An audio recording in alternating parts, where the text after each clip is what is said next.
When I see you.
Good evening, everyone.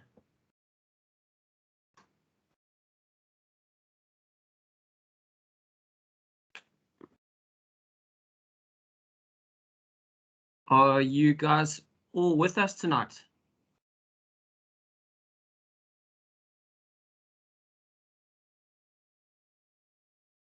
To be so, you're welcome to give us more than a thumbs up. Evening, Jono, and everyone that are currently on the Team Talk call. I know it's 7 o'clock. I see there's still people coming in.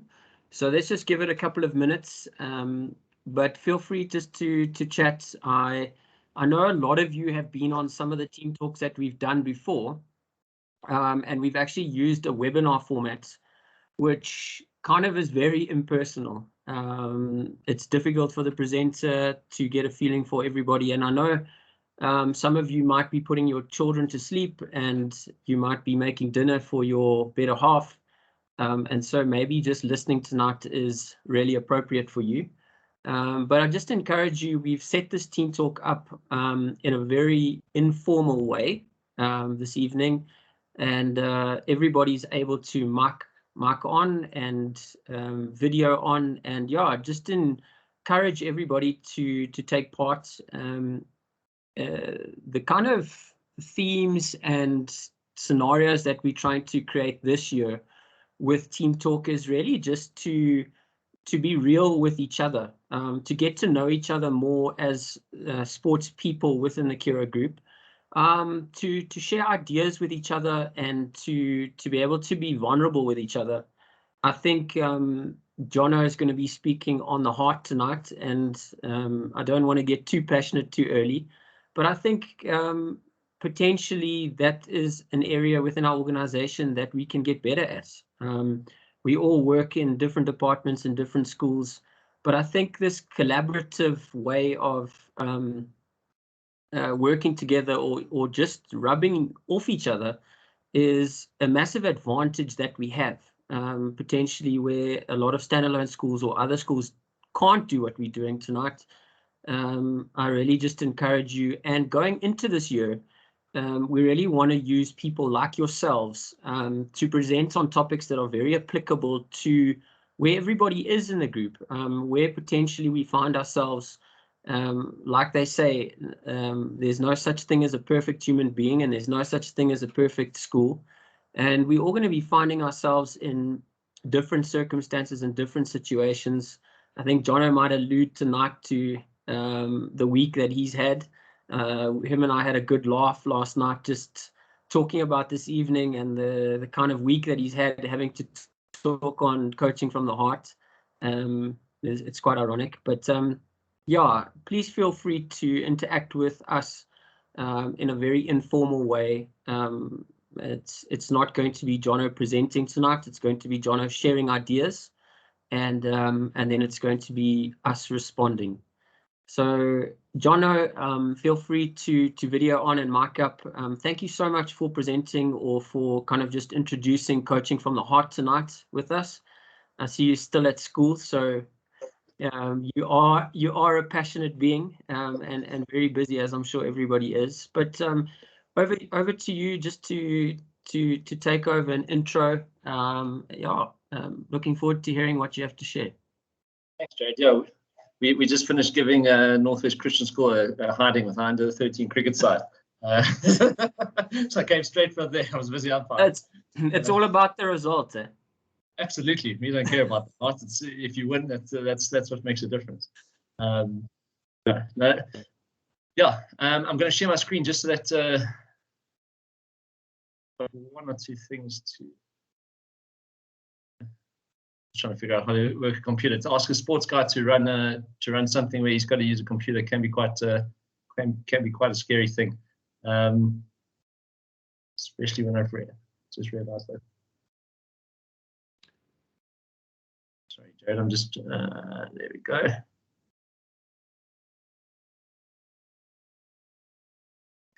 All right, Jared, can you see my screen?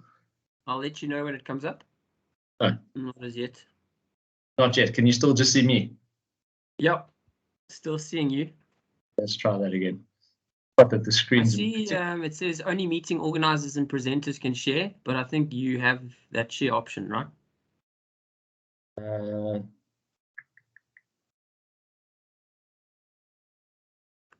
Okay, can you see that now? Yeah, perfect, bud. Okay. All right, evening, everyone. As Jared sort of mentioned earlier, I'm Jonathan Wenick. I'm the sports coordinator at Curro Aurora. I happen to be the first team boys hockey coach. I'm also coaching the under-13 boys cricket team.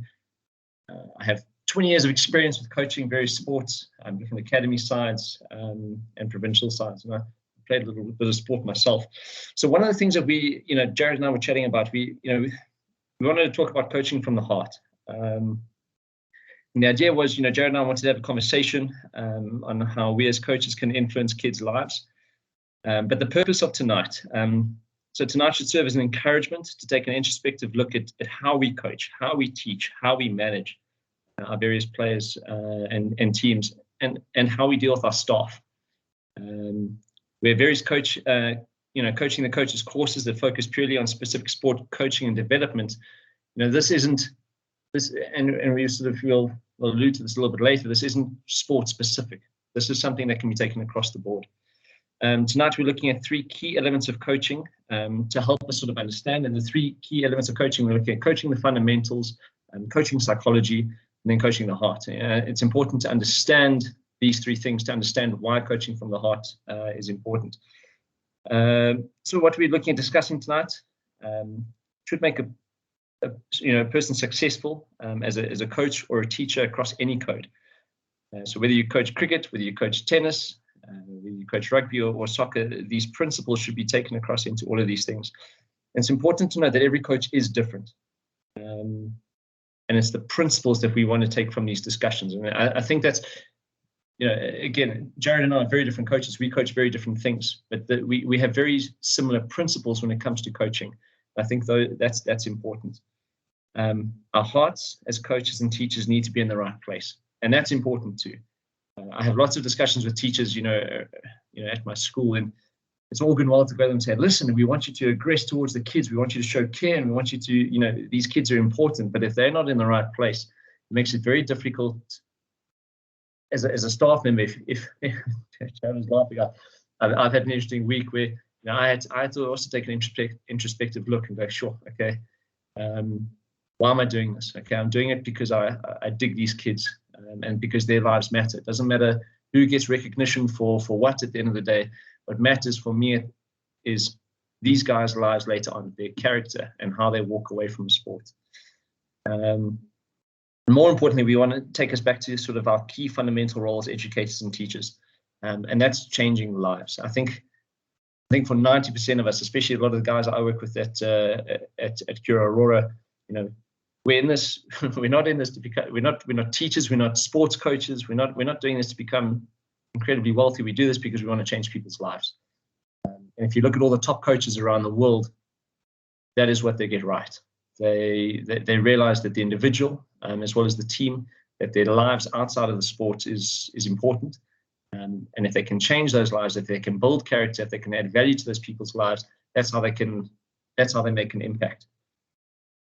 So the heart is the sort of the deep executive center of our being, and that's how we sort of we can get something from our kids. We've got to touch their hearts.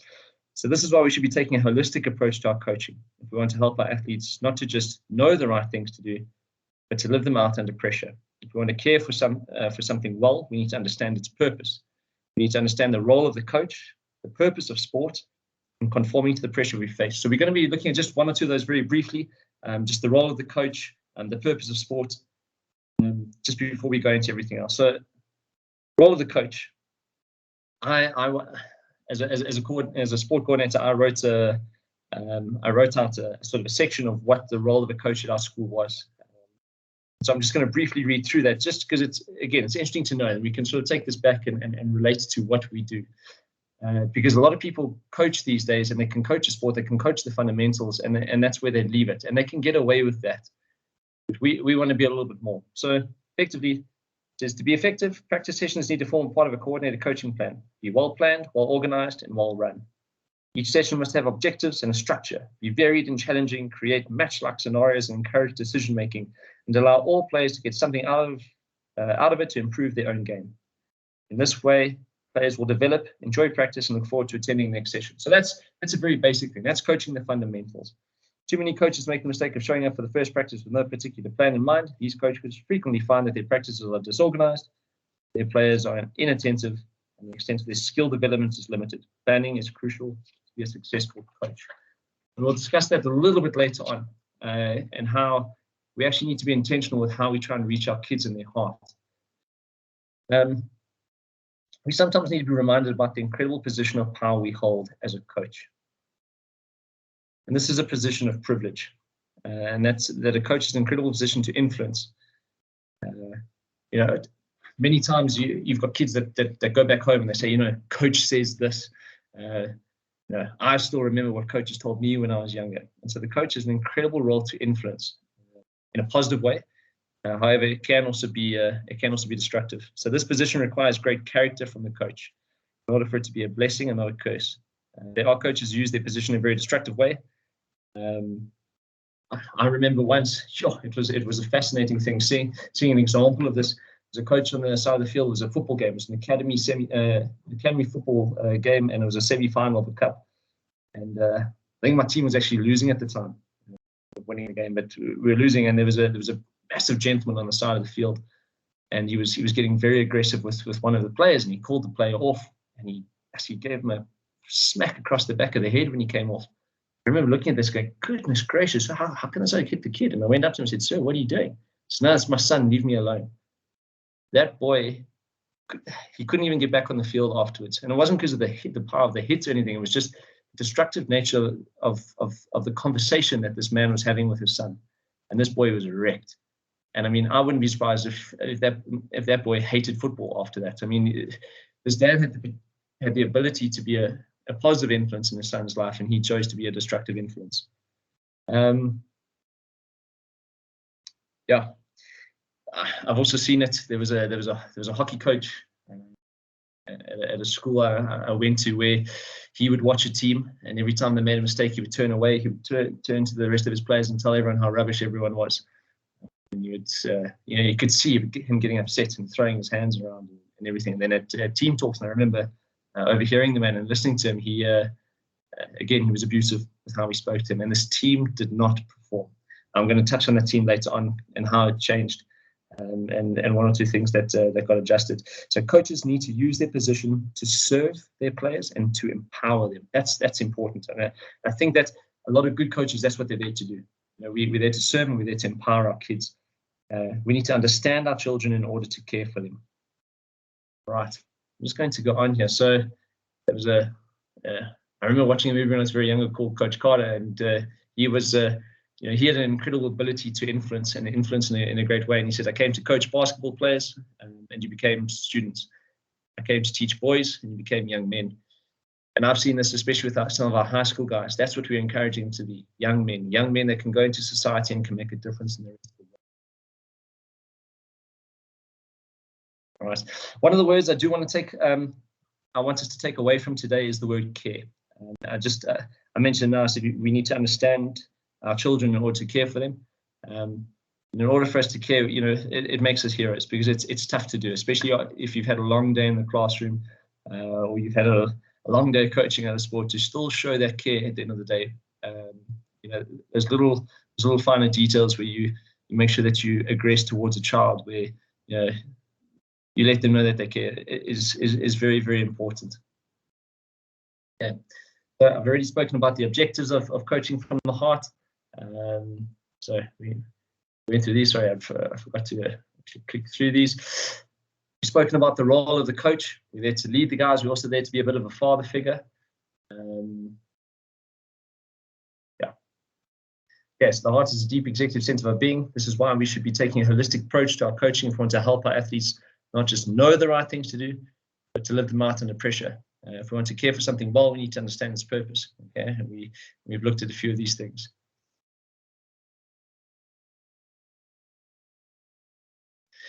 All right, so this is just one of the things that I've looked at for selecting team coaches. Okay, so we want to be selecting appropriate coaches, matching them with the right teams.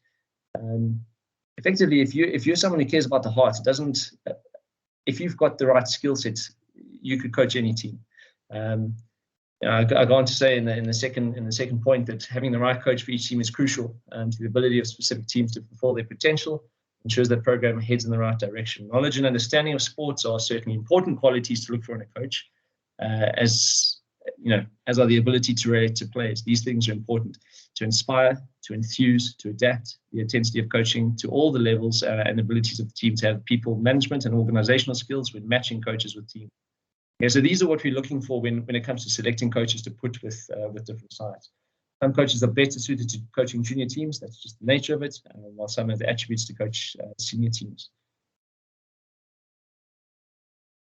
I think it's worth just briefly discussing the purpose of sport. Okay, so the purpose of sport, it has an inherent value. The acts of participating, competing, spectating form an important part of our culture, especially as South Africans. And is becoming more and more part of the culture of Curro. Our sports are national passions and commercial assets. Sport teaches us incredible important lessons about life. I just think back, even into my life. I think Jared might be able to comment on this too. If it wasn't for sports, I'd be a very, very different person. It kept me out of trouble. It taught me character. It taught me a whole lot of fantastic things. And some of the people that I look back on, some great coaches who were able to influence me in an incredible way. So it teaches us about the joy of triumph, but also about learning how to be resilient when we lose, and to lose with grace. So just something interesting, the average Olympic athlete works towards achieving certain sporting targets for over 11 years. British Olympic cycling team came up with something called the aggregation of marginal gains. And this was a strategy that focused on small changes and improvements that can be made to affect significant change in performing well. This attention to detail, this looking for even the slightest edge, can make all the difference. This is why great coaches look at coaching the heart. Okay, we're not talking about the aerobic training, which is what I'm doing with my hockey guys at the moment. We're making sure we're building their hearts. We're talking about looking at their hearts and making sure that we're aggressing towards them. And that was one of the things that they tried there. They tried to make sure that the athletes knew that they were important, and there's just small changes that they made. And made them very successful. So not everyone will be an Olympic or an elite athlete, but everyone can benefit from the approach of continuous improvement. okay, and in the following areas: building character, and this includes, you know, discussing values with your team, motivating the team, building their confidence, goal setting, the handling of emotions and building emotional maturity. I see this especially with some of our high school guys. You know, we've got to. These guys are dealing with all sorts of emotions as they're growing up, and I've seen it with some of the girls teams too. And we've, as coaches, we've got to have the character to be able to help them to build an emotional maturity, and then a team cohesion. Okay, and that makes up the second element of our sports coaching. So all of these focus on building a holistic athlete. All right, and we just want to have a look at the holistic coach, right, and what that means. So I had a discussion with my hockey team at the beginning of the year and at the beginning of the season. We'd watched a video, and I think Aaron's watched this video too, where the guy talks about a decision he wanted players to make. And the discussion went along the lines of, guy approaches your athletes and he says, guys, I've been watching you. You're really great, but I've got this stuff. This performance enhancing stuff, and if you take it, you will win every competition you compete in for the next 5 years. The best part, I guarantee, there's no chance you'll ever get caught. So yeah, here the two guarantees: you'll never get caught, and you'll win every competition you compete in for the next 5 years. And I sat down with my hockey team at the beginning of the season. I said to them, guys, listen, if this was offered to you, what would you do? What would your answer be? Now, from an intellectual perspective, from a I think the mind is able to choose the right answer. And a lot of the guys said, oh, sir, we understand it's probably the wrong thing to take the substance, so we probably wouldn't. Some of the guys joked around about it and said, yeah, sir, we would. And I said to them, okay, well, great, that's all going well to answer that now. But what would happen if I came to you at the beginning of a big tournament? So take, for instance, the Curro Cup. We're going down to Durban. We're traveling down to Durbanville in Cape Town. We're going there to beat them. And let's say we came up against Durbanville in the final, okay, which is what we hope to do, unless we meet them beforehand, and then we're going to play someone else in the final. And I came to you and I said, guys, would you take the substance? Would you take it to win? What would happen? And then all of a sudden there was a different sort of response. The guys actually had to think about it. And when we coach the heart, when we instill our value system on our players, those kinds of decisions become easier to make, because it's not their mind making it up, it's rather their value set.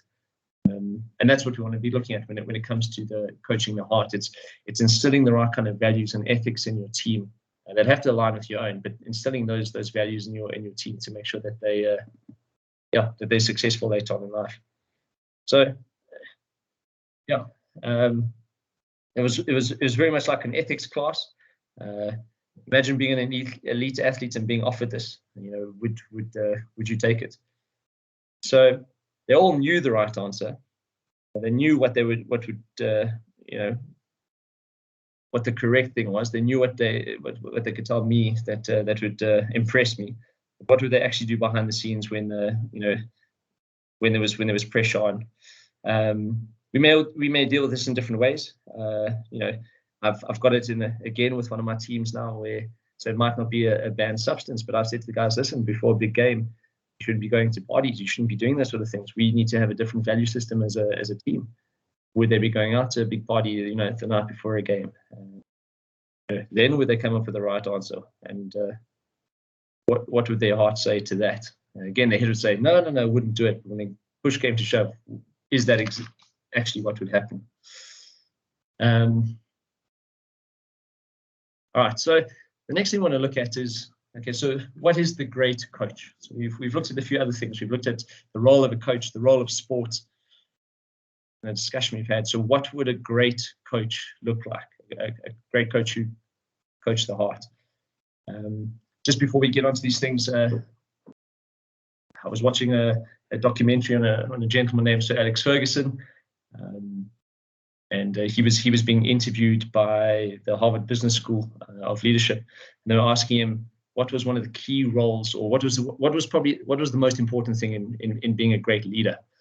Now, I'm not a Man United fan, but Sir Alex Ferguson was a great leader. And he was asked, as a leader or coach, which was more important, to be feared or to be loved?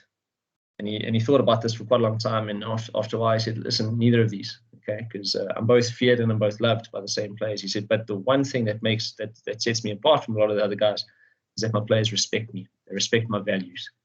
And I think that's quite important. So, yeah, looking at what the great coach is. So a great coach, firstly, they've got to be able to coach the fundamentals. All right, that is important. We're not saying that that's not important as a coach. You've got to be able to coach the fundamentals. If you're to use this as an example, if you're a hockey coach, you've got to be able to coach the fundamentals, the skills, the body, the physicality, the tactics of the game, the techniques. So these are very sport-specific things. How big, how fast you are, how strong your players are, how skilled they are. You must be good at these, okay? And I think most coaches are good at this. I look at South African sport. A lot of our top coaches, I mean, they've got these qualities. But then as we go down the list, these are the things that the guys sometimes ignore. The coach, also a great coach, has to be able to coach the psychology or the mindset of a player. Yeah, you're looking at the body and the mind generally crosses over from one sport to another. And these are things like team cohesion, and these can be applied from, whether it's cricket, whether it's football, whether it's hockey or rugby. These things can be applied across the sports. Many coaches understand the importance of this, okay, but not many coaches. Okay, there are quite a few that do, especially at a school level. One of the things that I think is important is there must be an intentional strategy to coach the psychology for players. You have to have an intentional strategy.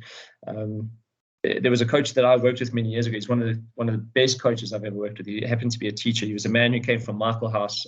He was a provincial hockey player, but he took the principles of coaching a hockey team and he applied it to everything he coached, and he was incredibly successful. His team cohesion, his mindset of his players was incredible. And he'd never played cricket before. He never coached football before. He wasn't a football player, and yet he would have a football team that would be unbeaten for a few seasons, purely because he was able to coach the fundamentals relatively well. But his ability to coach the psychology and the mindset of the player was outstanding. His name was Russell Munro. He was absolutely brilliant.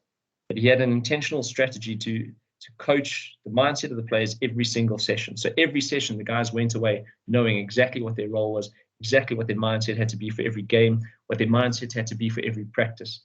And those things were important. Then the last element of a great coach, this coach will coach the heart. And this is looking at the mind, the body, the spirit, their will or grit, their character, their value system, their significance, their identity, and their self-worth. And these things are universal. These aren't sport-specific at all. These are things that can be taken outside of sports, and this applies to life. This focuses on who we are. We need to coach on what we value and what we describe worth to. And that's what we want to touch on a little bit this evening. So being a great coach and helping children be the best they can be, you need to address their whole being. Right, so what is the goal of what we want to achieve here? Okay, so we need to be looking at what the heart says and will value, in different situations. So the goal is to make this type of coaching second nature. Okay, so it is very possible to reform or to create different values, because we're going to get different kids in that will have varying value systems. Okay, they'll come in and they might they might not understand cricket etiquette, or they might not understand what it means to be a part of a team. And we've got to build up and reform those value systems in them. So we can coach an athlete to change their skill set. Okay, so we can upskill them, and we need to be able to do that. We can train an athlete to change their mindset. Okay. Coach in a way that players start to believe that they can accomplish something. I look at a cricket team I was coaching today. These guys at the beginning of the season, not many of them are cricketers, but now they're starting to believe. We're changing their mindset. They're starting to believe that they're cricketers. And just as we can coach those two things, we can also coach a child's emotions. How we can teach a child to handle their emotions, to learn how to use those emotions to empower and serve them as opposed to hinder them. So the many external factors that influence our children's beliefs and identity. These are things like parents at home telling them they aren't enough, peers, bad coaches, and here, good coaches, we need to intercede. So, we again, I think of a player in one of my sides. He's got a father who tells him how rubbish he is every single day. He tells him he's not a cricketer. He tells him he's a bit of a dum-dum. We as a coach, we've got to correct that. We've got to help this boy understand that he's valuable.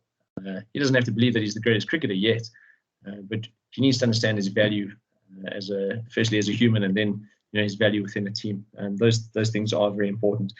So we can change their value, their identity, and their worth. And your words and actions as a coach help them believe that there's something better, or believe that there's something better about themselves. So again, I've got another story about this. There's a boy when I moved to Curro Aurora. His name was Dino, an incredible ability to influence other children. He was a great leader, and he was often told that he was a bit of a clown, that he wasn't good enough. He was always in trouble, and he believed that about himself. That's what he started to believe. He took ownership of those things, and we pulled him in, and it affected his sport. He would take those same values and the same things he believed about himself, and he'd apply them to being a hockey goalkeeper, and he would influence the rest of the team. And it took a while to work with the guy and to help him understand. We said, listen, you've got the ability to influence other guys in a positive manner. You're a great leader. You are a leader, but you need to be influencing these people in a positive way. And so we had to try and change his mindset. But he's not going to trust us if he doesn't know that we care. So it took a while to try and win him over, to get him to understand that we cared about him, to speak positive things over him. I don't know if it changed much. He eventually left. We don't always win with all the kids, but we're there to plant the seed. Yeah. All right. So this was my approach. Okay, what we implemented. So just an example that I have of a team that we want to change the culture, we want to change the value system.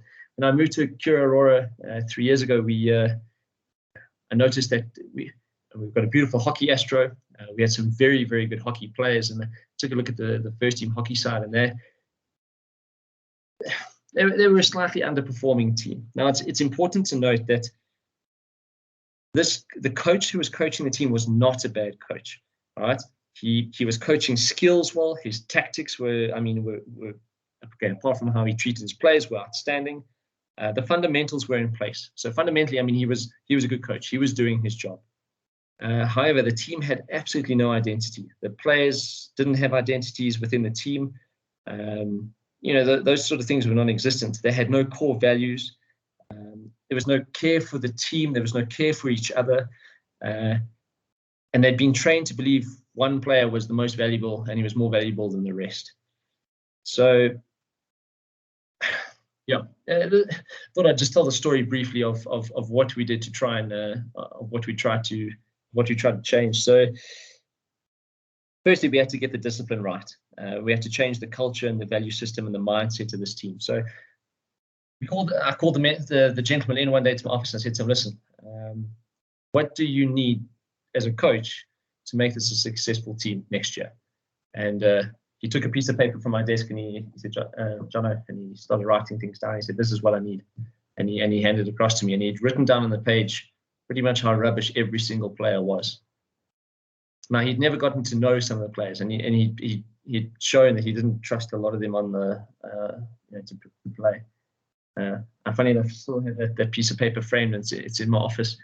And I took the piece of paper and I read through it and just said how rubbish each of the players was. And I said to him, "Okay, well, so what are you saying? What do you need? Do you need a whole new team?" "Yes." I said, "Okay, so what you're saying is the players are the problem. There's nothing you can do to sort this out." He said, "Yeah." I said, "Okay, well, thank you very much. And we sent him off, and we didn't ask him to come back. And we thought, okay, well, let's try something different. And we took over the team, and yeah, we decided that we had to change. We had to change what was happening. This is a good team, and these are the things that we changed. And we're just going to go through them very briefly. And these are things that, I mean, this is what we implemented. So you don't. Please note, these things don't have to be implemented in every team. These are just ideas and ways that we decided we needed to get through to the players' hearts. We had to change the culture. We had to show them that we cared, and we had to change the discipline in the team. Those are the things that we had to do. So start off with us coming up with a value system. Okay, so we had to figure out our values. Now these values must align with your own. Okay, so there's no good me coming up with a value system for a team if they're against what I believe. Okay, so I've got a set of values. The guys have got to align with that. It means that they've got to trust me. I've got to trust them. So these values were for the team and for the coach. We also had a word for the year, and the word for that year was persevere. We said to the guys, listen, no matter what, this is the word for the year. We're going to persevere. And so, every time we discussed anything, we said, listen, we're persevering. This is what we have to do. So the value systems that we had for the team, we said, okay, and the team helped come up with this. We said, everyone arrives early, okay, and they have to be prepared. Whether it's the coach, whether it's the player, anyone, everyone arrives early, and we must be prepared. We had a history of guys arriving late for matches. I mean, you run into the field and guys weren't there. So we changed it around. Every guy arrived early. Every guy had to be prepared. We're seeing that now with, and this same value system is carried over into the team that we've got now. This is 3 years later, where we do early morning running, and every single guy is there on time. They arrive early, and they're prepared, and then we all run early in the morning. We told the guys they had to bring good energy, okay, because we're a brotherhood, we're a family, so they've got to come there, they've got to be positive. We said they've got to listen and want to learn. Okay, there's no point you come there and you don't want to listen, you don't want to learn. Okay, if you know more than the coach, then there's no point. We said we want to have a winner's attitude. We want to be great team players. Okay, so you're not just here to make up the numbers. Okay, so you had to be a great team player. And what did it mean to be a great team player? And we explained that to them. That means you're there to support. It means that every guy is important, and every guy had to know that they were valuable within that team. They had a history of being players who just made up the numbers. And we said to them, you're not here to make up numbers. Every single guy is valuable. We said, you've got to be trustworthy, all right? We have to be able to trust each other. I've got to be able to trust them as players. They have to be able to trust me as a coach. We said they're not allowed to have a complaining spirit, okay? With me, not with a referee, not with an umpire. We said we're not complainers, okay? It doesn't mean that you can't come up with ways of improving things, but we're not complainers, okay? Whether we got bad decisions, whatever it was, we're not complaining about stuff. We agreed we were going to do the extra work on the field. So we were playing for each other. It means that we'd run harder than others. We'd work harder than any other team. And if we could see that we were in a troubled position, we'd do the extra work. We'd get back. We'd help our guys out because we were playing for one another. We spoke about being grateful. So here now we start to influence their value systems, and all of these things. The idea was to influence their values. We said we want to be grateful. We're grateful that we've got a beautiful school. We're grateful that that we can run around. We're grateful that we're able to get out onto the Astro and to play. We wanted to have the right spirit. We wanted to be grateful for those things. The next thing was that the guy next to you is the most important person on the team. It's not you. That took a while for some of the guys to understand, not because they weren't able to value the others, it was because they didn't feel very valuable themselves. And so we helped them understand that no one person in the team was the most important. And I've had the discussion with them too. I said, guys, it's not about me. It's not about me as a coach. It's not about you as a player. This team together, this is all of us. We are all in this together. We all need to be pulling in the same direction. It's not about one individual. It's the group. The group's got to understand what's going on. The group's got to pull in the same direction. No one is the most important person. And then the last value that we had as a team was that we care about each other, and they had to show this. That came down to sitting together as a team finding out when a guy was having a rough time, looking after them. Those are important things to implement as a team, and that helped turn this team around. And so we took a team that I think they didn't win a match in the previous year under the previous coach. We took that very same team. We didn't change their hockey at all, so the fundamentals stayed exactly the same. We played the exact same hockey. We weren't going to change that. They've been trained that way well for a long time. But we changed their core values. We changed their hearts. And that team was undefeated for 2 years, and we played some very, very good sides, and they were unbeatable. There were games that I would tell my wife, listen, we're going to lose this match, and we ended up winning. So as a coach, it's important for the team to know that they are all the most valuable people in the team. The person next to them is just as valuable. Our hearts as coaches and teachers need to be in the right place. And I mentioned this earlier. If our hearts aren't in the right place, this is going to be difficult. The heart of the previous coach, unfortunately, wasn't in the right place. He was negative. He was too focused on his image, and he didn't care enough about his players. What's important to know is every single guy matters, and it becomes infectious. Okay, so you can see here, as soon as one guy starts to know he matters, it starts to spread. So I decided as a coach, and it was a simple thing. We were talking about things we can implement. One of the simple things I can do at the end of a session, when the guys are stretching, they spend 10 minutes stretching right at the end of the session, I make sure I get around to each guy and have a gentle conversation with them about how the session went, things that I think they should be working on, things they did well, and then just ask them how they're doing. And I make sure I get around to each person, give them a tap on the shoulder, say well done, but just to make sure every single guy knows that they matters. And that's important. We're talking about coaching the heart. That's probably the most important thing. The guys need to know, the children need to know that they matter and that they matter to us. And our hearts have to be in the right place to do that.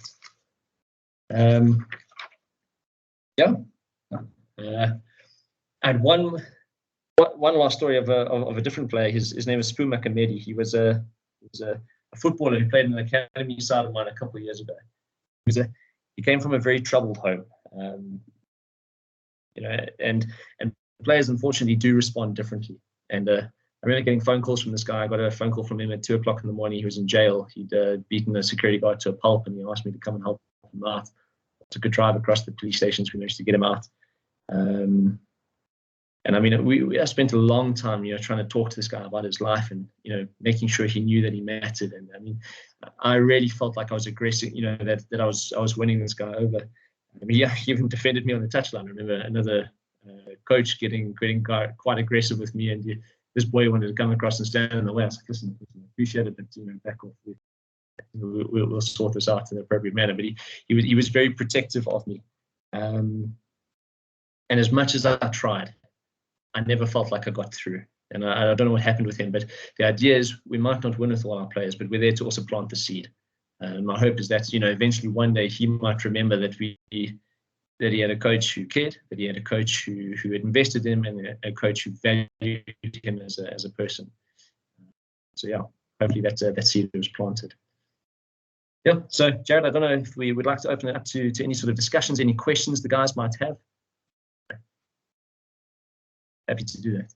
Yeah, Jono, thanks. That was excellent. I think let's open it up to questions. Let's have some discussion around potentially some of the points that the guys on the call, or potentially things that have lit up for them as you've been speaking. I know I've got a couple of things here. I wanted to maybe ask a contentious question, but this whole thing about the identity of a player, and we've got to work in those three kind of dimensions of coaching, the body, mind, and spirit. And obviously our end goal, we're working with scholars. We're not coaching professionally. Well, maybe some of you are, but our core job is to work with children at school. And I think to make sure that they leave us, or that we've kind of given them the right tools to succeed, not only at the sport that we've given them dimension one, but also to succeed at life. Now, some of you potentially played sport at the highest level, or at a high level, And I wanted to pose this question for debate around, you know, and I know this won't be for every kid, but what do we do as coaches? Because a lot of kids will have this winning at all costs mentality. And you also then, a coach that teaches or coaches a team sport, you've got to coach potentially the individual and the team. Are there any thoughts around coaching individuals like this who, you know, that comes naturally to them? It's just like winning at all costs is most important. How do you coach? I think I might not be asking my question right, but how do you coach that in the individual and still keep this wonderful kind of team dynamic that you've been kind of unpacking for us tonight? Anyone may answer the question, and Jono, feel free as well. That's tough, Jared. Yeah, I have seen that in different teams, you know, where you do, and often it comes from the parents. You'll have a parent on the side of the field who goes, listen, my boy's in this to win it, and I don't care particularly much about you and your stunning team dynamic. That's lovely that you want to have all the guys sit together and chat and whatever, but my boy's in this to become a professional. I have seen that. It's not an easy thing. You've got to get the parents to buy into that value system. And it can give other players in the team anxiety because they don't feel what this individual feels. So let me pick on someone. I want to hear from someone. Maybe Uneshka. Uneshka from Serengeti. What are your thoughts on this?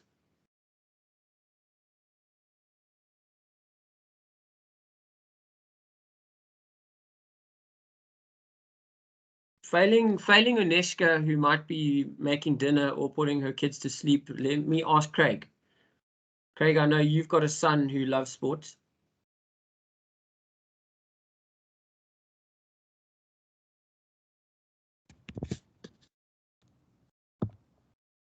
How's it, guys? Hey, Craig.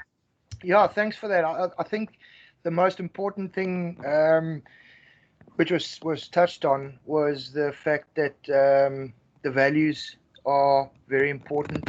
Obviously, the skill sets is massive, but I'm a firm believer in winning over the mind. The mind, as far as I'm concerned, is probably the most powerful thing in the world.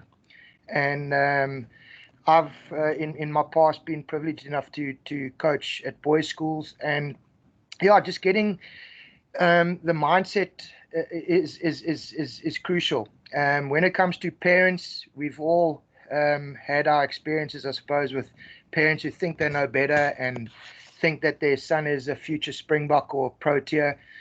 It's just a matter of trying your best to win them over with the bigger picture. And the bigger picture is they're not going to, obviously talent will get you so far, but in the greater scheme of things, relying on, which Jono mentioned earlier, relying on the person next to you is critical. Yeah. And if you can appreciate the fact that he is actually in whether it's a small way or a big way, actually making you the player that you are, and getting that parent and that player who rates himself to understand that actually without the chap on your right or your left, you're not actually going to be as good as what you think you are. So just managing the mind and just trying your best to get that parent and that kid to understand that the bigger picture is the team is actually going to make you the superstar in the end. And if you can manage to rely and invest your time, your care, your energy into the player beside you, I think you're going to make great strides. Thanks, Craig. So, sorry, Jono, were you wanting to say something? No, I was just agreeing with Craig. He's absolutely right. The parents might not always want to do that, but that's where, as a coach, they still need to understand your value and what you sort of stick to. They might not buy into it, but you as a coach have got to know this is what works for your team. Yeah. I think, sorry, man, because when I asked that question, I didn't have the answer to you. Like I might have had the answer, but I was asking it to get other people's opinions on it. But I mean, if I unback my opinion potentially, and then someone else must please add to the convo. But first, what I want to say on parenting is that so many parents that I've worked with, once their child has exited school, like, so they go into university or they go into the big world, they come back to me and they say, Jared, if only I'd known this when my child was 12, 13, 14. And I can tell you it's a massive amount of parents. I can't understand. Either we as coaches are not doing our job in kind of teaching this long-term player development. And what I want to say over there is that a player or an individual that is on this path, so long as I think us as coaches are making sure that this person and this individual or player is not finding identity in results. I like what you said earlier, Jono, about, you know, if everything's about winning, then your value's on performance.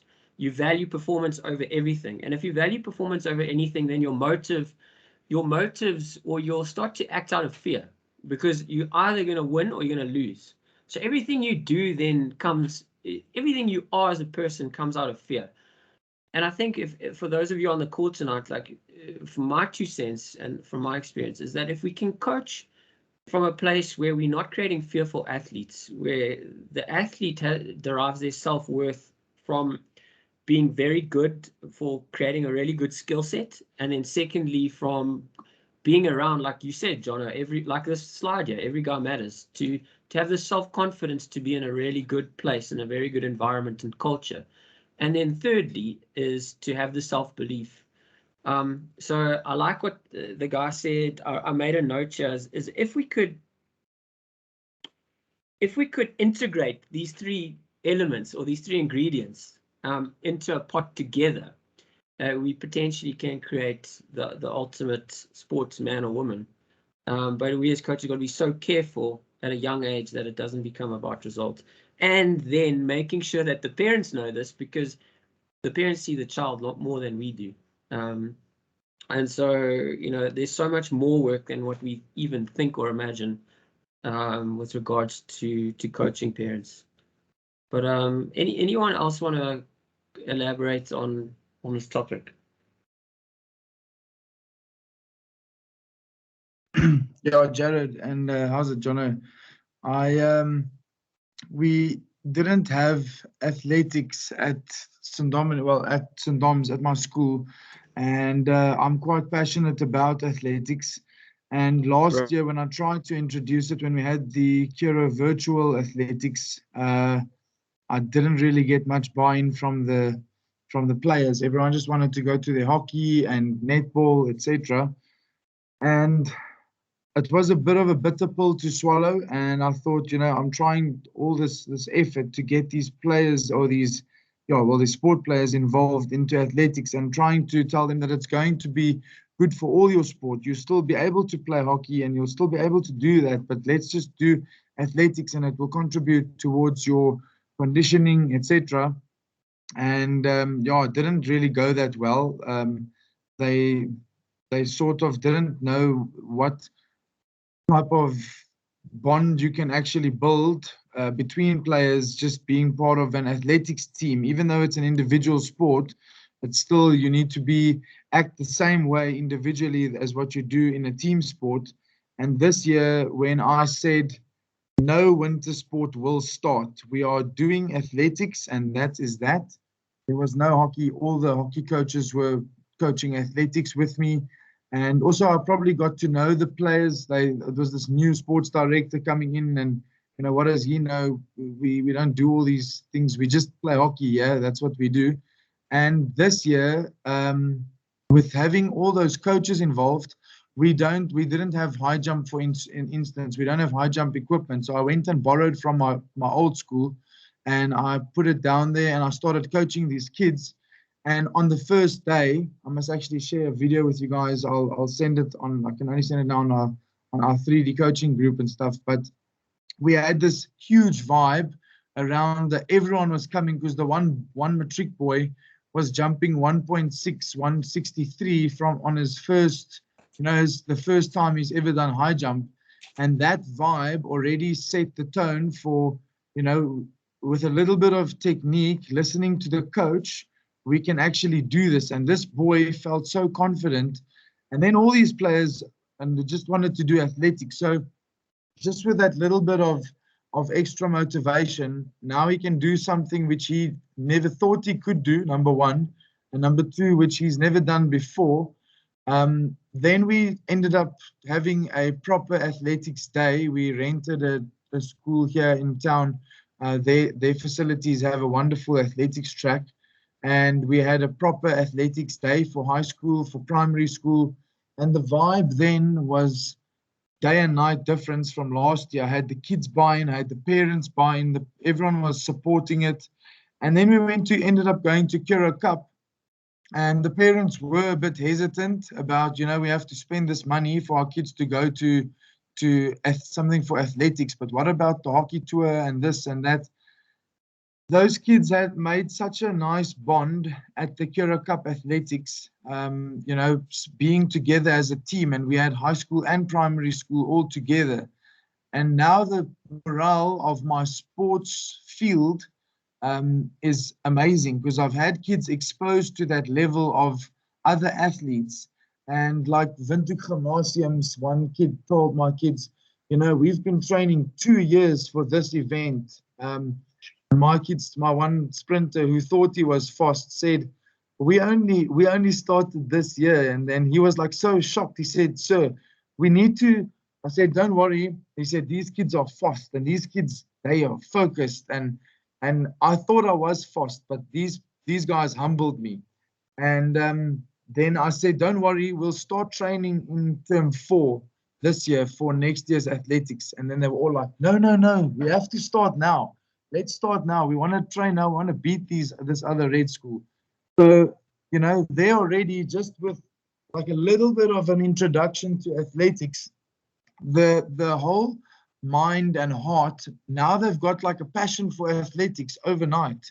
And I think that whole buy-in from the parents being supportive, they said, listen, the one mom didn't want her kid to miss hockey because he's on a hockey scholarship, and he has to make sure that he's playing hockey. And so I said, ma'am, I think that you give your son this opportunity. And eventually she said, okay, it's fine. And another girl who's super academic, her mom said she needs to be at tuition, extra lessons and stuff. She then ended up saying, no, mom, we're a team. If I don't pull my weight, the team won't do well at Curro Cup. And I think if you as a coach are invested and they can see that you have got their interests at heart, then you'll start getting the buy-in. I do have a coach at my school also who doesn't get involved enough, and there was like just amazing fooling around at practice. And then once I stepped in last week and got involved, and then I could see, but these kids actually want to do something. They just need you to get down to their level, because after COVID, I think the level which we expect the kids to perform at, and the level they've lost so much in the 2 years, that you need to go all the way down to their level, and you need to come up with them and not try and expect them to go, put the bar too high and then just raise it slowly and go there with them. Yeah, that change of idea and just getting involved and showing them that they can have fun. Now everyone at hockey, they're talking about Curro Cup, and they're like, we have to go to Curro. Those same teams are going to be there, and you don't understand how now my 3 or 4 boys and 3 or 4 girls who are in the hockey teams who were at Curro Cup Athletics are telling all the others about, these teams are serious and you need to up your game, and we need to go to Durbanville and be focused. And so that's made like such a positive impact on my sports teams as a whole, which I feel is healthy competition for them, because you've also got those unhealthy parents who are are just pushing the one kid, well, their kid from the one extramural to the next. Yeah. And that, I had a girl who got injured at netball, and she was crying, and she's in grade 7, and she does swimming, guitar, piano, athletics, netball, you name it, horse riding.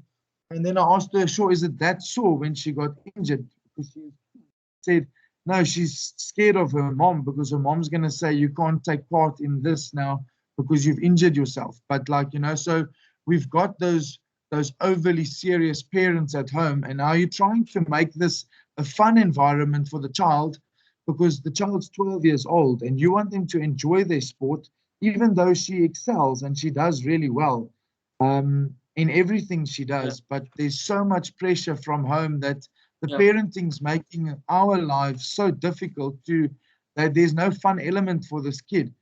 She's just thinking about what's her mom going to say. How far did you push the shot put? How many goals did you score at netball? And why did you get injured? So you've got those parents as well who are, you know, they're like really making it tough for the child. And all you want is let the kid just play. Yeah. I think if I can come in there, right? Like I really appreciate that story and just sharing with everybody how powerful that whole experience has been for you. I mean, it's a really good, positive story for what we've currently got going. But the one thing that stood out for me there is what you said earlier around the 2 years lost. And I also made some notes here around being a good coach of influence, is that we've got to be able to serve, and we've got to be able to come from underneath and serve these kids. Yes, they might be lacking in skill set, and we must give them the skill set, but at the same time, we mustn't hammer them with skill set because you've lost 2 years and we need to catch you up.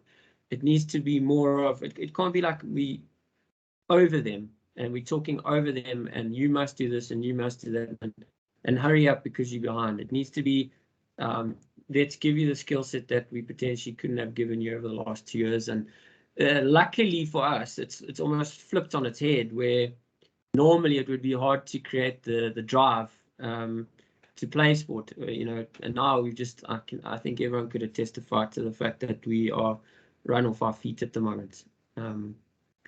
So yeah, that's what kind of I got out of that, Raymond. Thank you so much for sharing. Jono, any last parting comments? I see we 8 o'clock here, and for the rest of the guys on here, any last questions? No, Jared, I don't think so. I mean, I think that you know, what you said, you know, makes sense. As I said, the word to take away from tonight is care. You know, we're there to care for our kids. We're there to. That's the difference, and we need them to know that. And if they see that, and if that's something that we can get across to our staff, and we can get them to coach in that way, it's something that filters into their teaching too. You know, it's if we take a personal care in our children, that we care about them outside of just the school environment and the sporting environment. Yeah, amen, man. Thank you so much for the effort that you put into that presentation, John. I know you've been hectic. We've been chatting a lot offline, and yeah, I appreciate the effort you put into presenting this tonight.